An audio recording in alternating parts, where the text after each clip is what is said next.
Chapter 1. The Right to be Rich. Whatever may be said in praise of poverty, the fact remains that it is not possible to live a really complete or successful life unless one is rich. No man can rise to his greatest possible height in talent or soul development unless he has plenty of money. For to unfold the soul and to develop talent, he must have many things to use, and he cannot have these things unless he has money to buy them. A man develops in mind, soul, and body by making use of things, and society is so organized that man must have money in order to become the possessor of things. Therefore, the basis of all advancement for man must be the science of getting rich. The object of all life is development, and everything that lives has an inalienable right to all the development it is capable of attaining. Man's right to life means his right to have the free and unrestricted use of all the things which may be necessary to his fullest mental, spiritual, and physical unfoldment, or, in other words, his right to be rich. In this book I shall not speak of riches in a figurative way. To be really rich does not mean to be satisfied or contented with a little.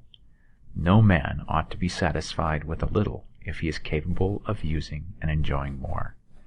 The purpose of nature is the advancement and unfoldment of life, and every man should have all that can contribute to the power, elegance, beauty, and richness of life. To be content with less is sinful. The man who owns all he wants for the living of all the life he is capable of living is rich, and no man who has not plenty of money can have all he wants.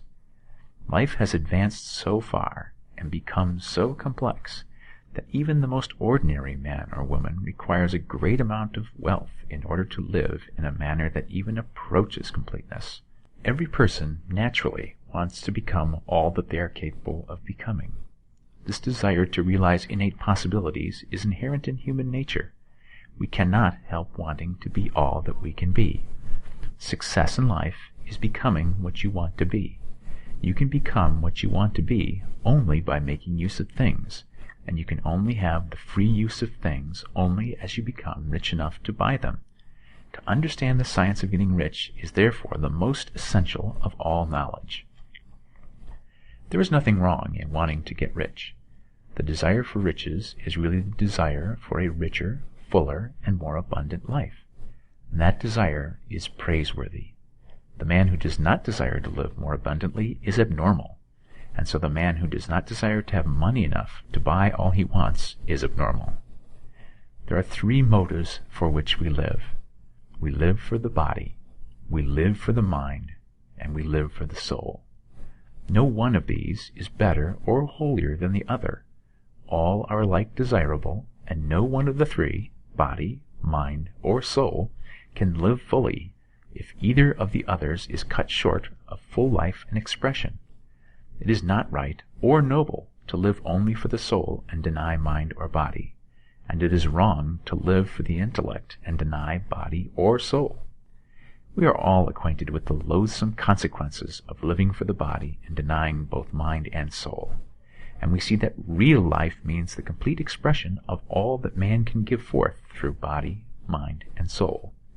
Whatever he can say, no man can be really happy or satisfied unless his body is living fully in every function, and unless the same is true of his mind and his soul. Wherever there is unexpressed possibility, or function not performed, there is unsatisfied desire. Desire is possibility seeking expression, or function seeking performance. Men cannot live fully in body without good food, comfortable clothing, and warm shelter, and without freedom from excessive toil. Rest and recreation are also necessary to his physical life. He cannot live fully in mind without books and time to study them, without opportunity for travel and observation, or without intellectual companionship. To live fully in mind, he must have intellectual recreations, and must surround himself with all the objects of art and beauty he is capable of using and appreciating. To live fully in soul, man must have love, and love is denied expression by poverty. A man's highest happiness is found in the bestowal of benefits on those he loves. Love finds its most natural and spontaneous expression in giving. The man who has nothing to give cannot fill his place as husband or father, as a citizen, or as a man. It is in the use of material things that a man finds full life for his body, develops his mind, and unfolds his soul. It is therefore of supreme importance to him that he should be rich. It is perfectly right that you should desire to be rich. If you are a normal man or woman, you cannot help doing so. It is perfectly right that you should give your best attention to the science of getting rich, for it is the noblest and most necessary of all studies.